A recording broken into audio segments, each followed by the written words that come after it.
You're walking through tall grass, and something thin and curved lies across the path ahead. Before your conscious brain has even finished processing what you're looking at, your body has already frozen, your heart rate has already spiked, and your eyes have already locked onto the exact shape. Half a second later, you realize it's just a stick. That reaction wasn't a choice. You didn't decide to freeze. Something considerably older than your conscious mind made that call for you, and made it in a fraction of a second, without asking permission first. Here's the thing nobody tells you about that reaction. It's not really about the stick, or even about snakes specifically being scary in some vague, general sense.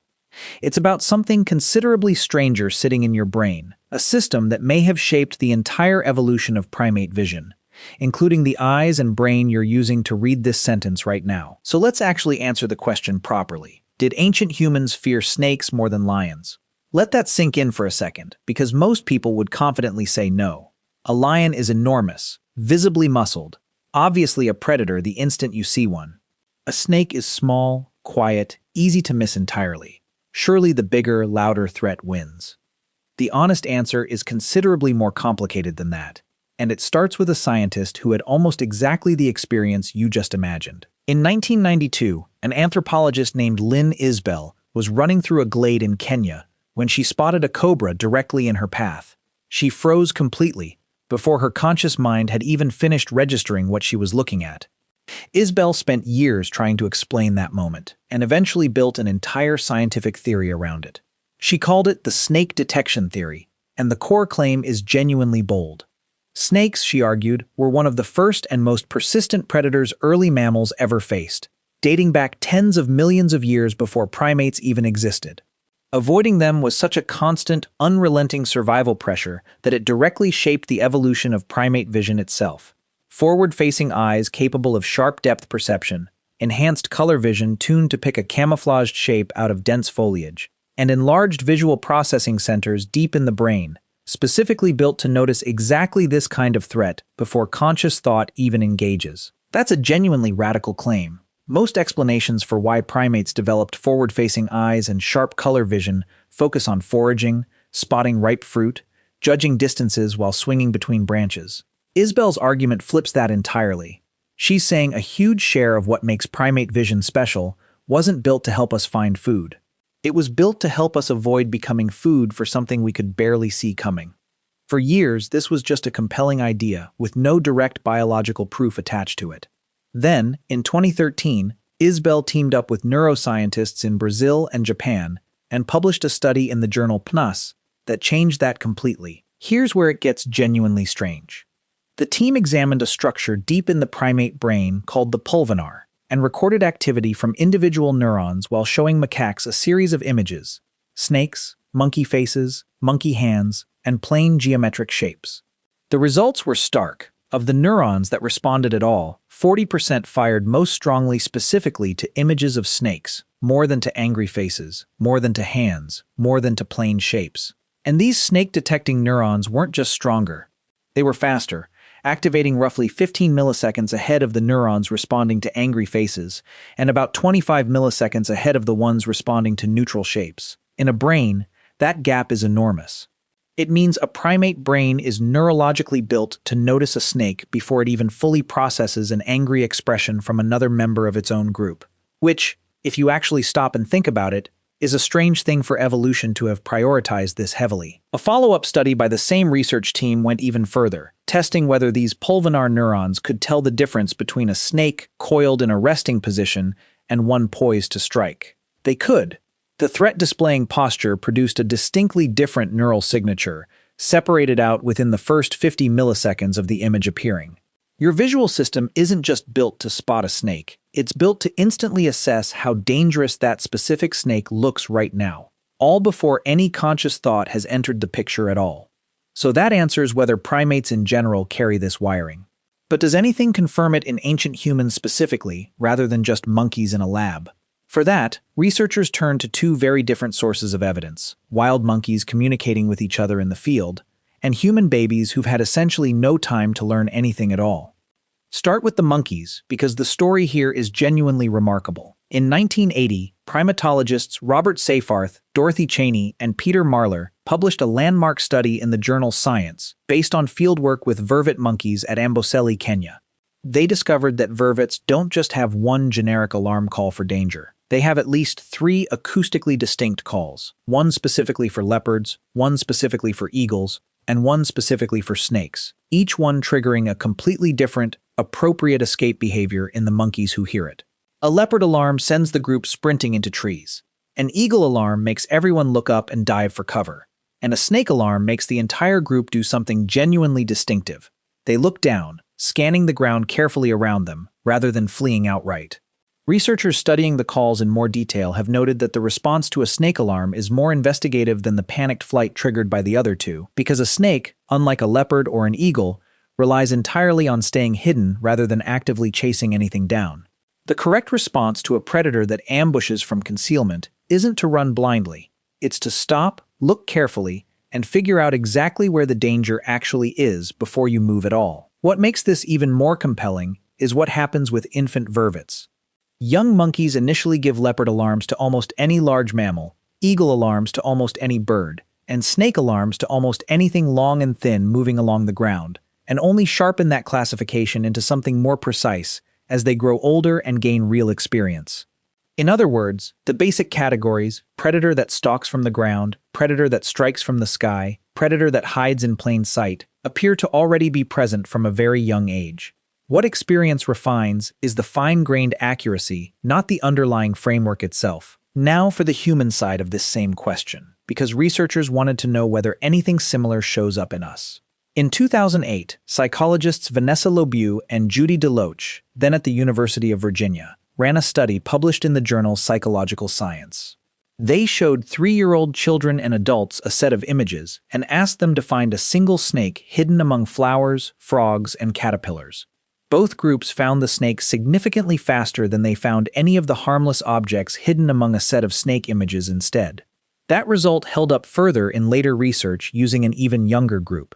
Infants as young as 8 months old, babies who have had almost zero real-world experience with snakes at all, still visually locked onto snake images faster than they did onto flowers. Now, here's the honest, important caveat, because this is where a lot of retellings of this story get sloppy, and it matters. Lobu and DeLoach were careful to point out that rapid detection is not automatically the same thing as innate fear. Their infant studies actually found that babies don't necessarily show a distressed, fearful response to a snake purely on its own. Full-blown fear appears to develop through something researchers call prepared learning, meaning the visual system comes preloaded to notice a snake instantly. But turning that fast detection into genuine, lasting fear seems to require some amount of real-world experience or social reinforcement layered on top, the same way infant vervet monkeys are born already sorting the world into rough predator categories, but still need experience to sharpen the details. Your brain isn't necessarily born already terrified of snakes. It's born exceptionally, unusually good at seeing them the moment they appear, and that built-in head start makes learning to fear them exactly when the moment calls for it remarkably fast and remarkably efficient. There's a detail buried in later research worth sitting with, too. A Swedish population study found that roughly 12% of women report a snake or spider phobia, compared to only about 3% of men, a genuinely large gap. Some researchers have proposed this traces back to ancestral foraging patterns, with women historically spending more time gathering food at ground level, exactly the kind of low vegetation where a snake is easiest to miss and most dangerous to step directly on, all while frequently caring for small children who had no learned caution of their own yet, and depended entirely on an adult's vigilance to stay safe. And this pattern of snake awareness didn't stay confined to biology and neuroscience. It shows up loudly across nearly every ancient human culture that left behind a written or artistic record, almost always carrying genuine, contradictory weight. In ancient Egypt, the cobra appeared as the uraeus, a protective symbol worn directly on the crown of pharaohs, simultaneously a real, lethal danger and a chosen emblem of royal power and protection. In Mesoamerica, the Aztec and earlier Mesoamerican traditions built an entire major deity, Quetzalcoatl, around a feathered serpent, blending genuine reverence with the animal's obvious danger. In the Hebrew Bible, a serpent in the Garden of Eden becomes the very symbol of temptation and catastrophe. In ancient Greece, Medusa's hair is made of living, venomous snakes, And the physician's own symbol, the staff of Asclepius, still carries a single serpent coiled around it today, actively used in modern medical iconography. In Aboriginal Australian traditions, the rainbow serpent appears as one of the most significant and widespread creation figures across the entire continent. In Norse mythology, a monstrous serpent named Jörmungandr coils entirely around the known world itself. These cultures shared no direct contact with each other, separated by oceans and thousands of years, and yet snakes kept resurfacing again and again as uniquely powerful symbols, carrying both genuine danger and genuine sacred significance at the same time. That's not a coincidence easily explained by simple cultural borrowing. It looks considerably more like independent cultures all reaching for the same deeply loaded animal, because the underlying psychological weight was already sitting there in the human brain, waiting for a story to attach itself to. It's worth mentioning that this fear runs deep enough today to have its own clinical name. Ophidiophobia, the specific fear of snakes, consistently ranks among the most common and most intense phobias studied in modern psychology, frequently appearing in surveys as more prevalent than the fear of heights, enclosed spaces, or public speaking. So now for the actual direct comparison, because this is the part that should genuinely change how you think about ancient danger. Lions look terrifying. They're large, visibly muscled, unmistakably a predator the moment you lay eyes on one.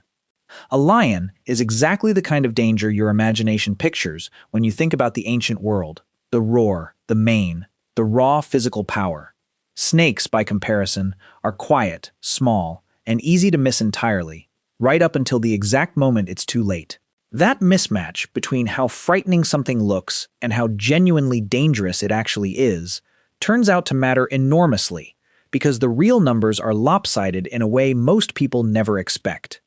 According to the World Health Organization, snake bites currently kill somewhere between roughly 81,000 and 138,000 people worldwide every single year. Lions, by contrast, are estimated to kill somewhere in the range of 100 to 300 people annually across the regions where lion attacks still occur today. Put those two numbers side by side, and snakes are killing several hundred times more people than lions every single year, even now, with modern medicine, antivenom, and hospitals widely available in most of the world. That gap almost certainly wasn't invented by modern civilization. It's very plausibly ancient, and the underlying logic is straightforward once you think it through. A lion is loud, visible, and slow enough to spot that a group of alert humans standing together, with fire and simple weapons, had real, meaningful tools available to defend against it. A venomous snake hidden in dry grass offers none of that warning. There's no roar, no visible stalking approach, no time to organize a group response. Just a single, silent, split-second encounter that either goes fine or goes very badly, decided in less time than it takes to finish reading this sentence. It's worth adding one honest layer of nuance here too, because the real picture across the animal kingdom isn't simply snakes versus lions and nothing else. Isbell's own later fieldwork, published in 2016, found that leopards, not lions, are widely considered the single deadliest predator specifically targeting Old World monkeys, ambushing from concealment with a level of lethal efficiency that outpaces almost every other predator these primates regularly encounter, which actually strengthens the broader argument rather than undermining it. The genuinely dangerous predators, across the animal kingdom, and very plausibly across ancient human history too, tend to be the quiet, concealed ones, leopards and snakes alike, rather than the loud, visible, chase-you-across-open-ground ones like a lion. Evolution appears to have built its sharpest, fastest, most specialized detection systems specifically for the threats you'd otherwise never see coming, rather than for the ones that were already announcing themselves from 100 meters away. So put this all together, and a genuinely fuller picture starts to take shape. Ancient humans almost certainly still feared lions, and reasonably so. A lion attack is fast, visible, and unmistakably lethal in the moment it actually happens.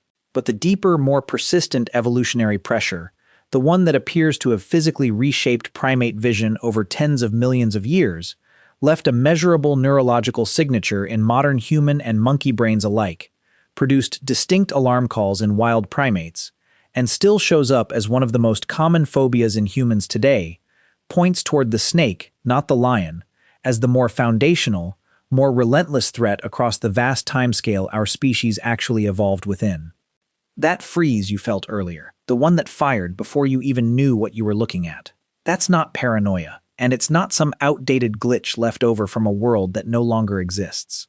That's several million years of evolutionary risk assessment, running silently in the background, still doing its job, for a threat that, even today, right now, is still quietly killing far more people than the one with the loudest roar.